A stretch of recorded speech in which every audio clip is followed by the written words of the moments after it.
Hello. Hello. So what brings you to the NSTA?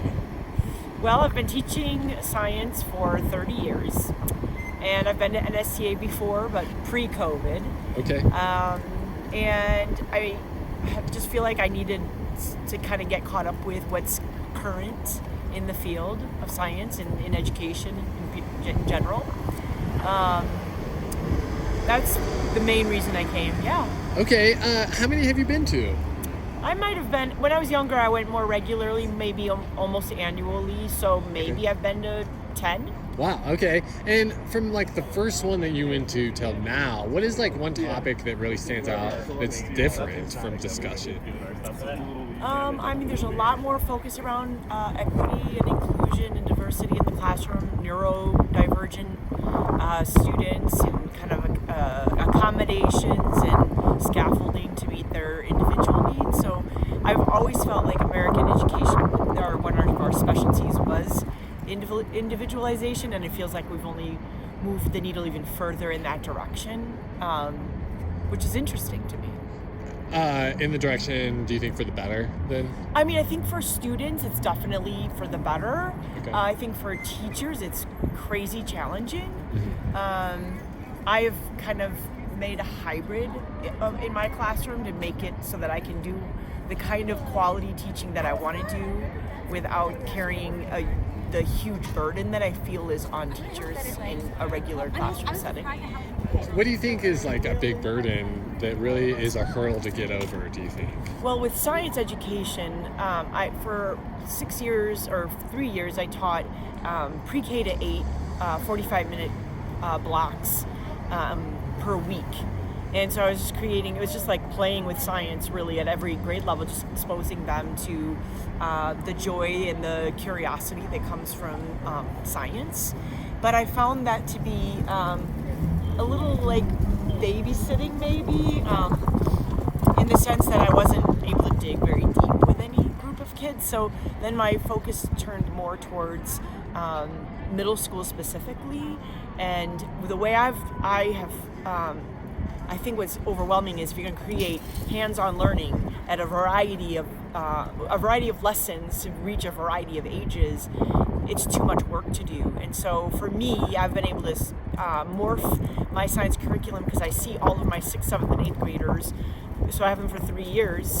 So I do a year of life with all 3 grades, a year of Earth with all 3 grades, and a year of physics with all 3 grades. So I'm only creating one lesson for 3 classes, and it allows me to just really go deep with my students. And I never could do that if I was trying to do a lot of different lessons in the course of a day.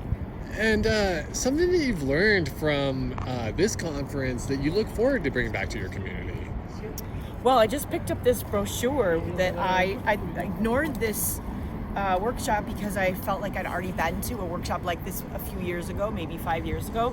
It's called Phenomenal Science Teaching, Phenomena-Based Science Notebooking and Teaching Strategies. Okay. And I do a lot of notebooking with my students, but the time that I saw it 5 years ago, it was, still the same kind of scripted journaling that I do a little bit of that, so I didn't feel like I needed something new. But now if you look at this, it's all like kids making their own comic strips almost. Totally. With the curriculum that they're... So now my curiosity is piqued, and this was just sitting underneath a banner. So I will probably attend this workshop just to learn how to incorporate art into the sciences. So that's a huge takeaway. And then I think there's a lot of focus around project-based learning, which I'm very much an advocate for. So but there's a lot of free access to curriculum this year that for me is very life-giving because I don't buy curriculum. I'm in a small private Christian school in Chicago, so I can't afford to add the cost of curriculum, but I'm very willing to borrow, not steal, but borrow and glean whatever I can. And this has definitely felt like, help yourself, we want you to use our curriculum. Sure. Yeah. That notebooking right there is kind of like, touches on the individuality, Yes. Yes. Definitely, for sure. Yes. Why do you think, being able to learn, having the availability to learn is important. I work in a impoverished, underserved neighborhood in Chicago, and for our kids, it's their ticket out of the street culture. It's their ticket out of incarceration. It's their ticket into the possibilities of and opportunities of ownership and policy change and improving the world, and it's. I don't know any other way for young people to feel like they have a voice without the tool of education. I couldn't agree with you more.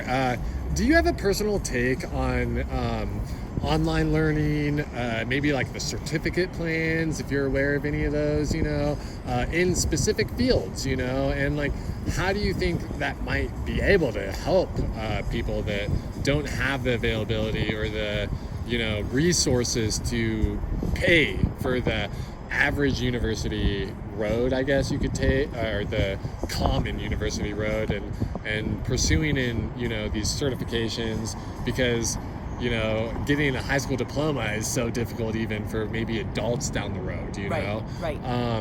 Yeah, I mean, do you have any I would say COVID definitely let me know I don't ever want to teach virtually again. Okay.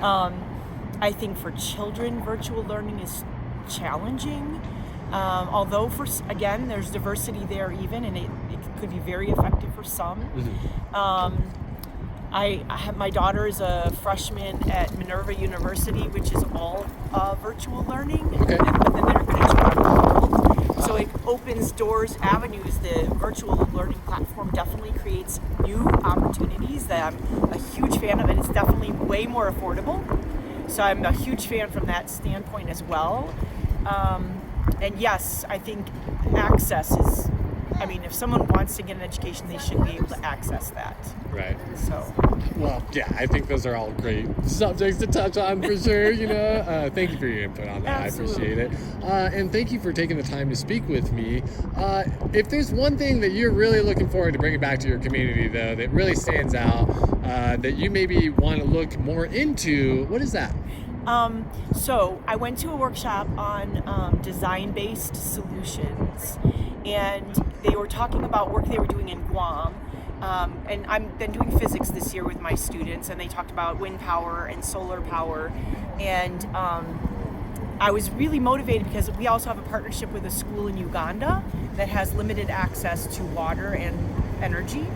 And so one of the things they talked about was having students create the solar boxes, and then we could take them to Uganda. So having my students actually making something here in Chicago and then transporting it to Uganda, and having the knowledge to know how to help the Ugandans then repair them if there's issues along the way, because I'm not just buying something and delivering it, but I'm making it.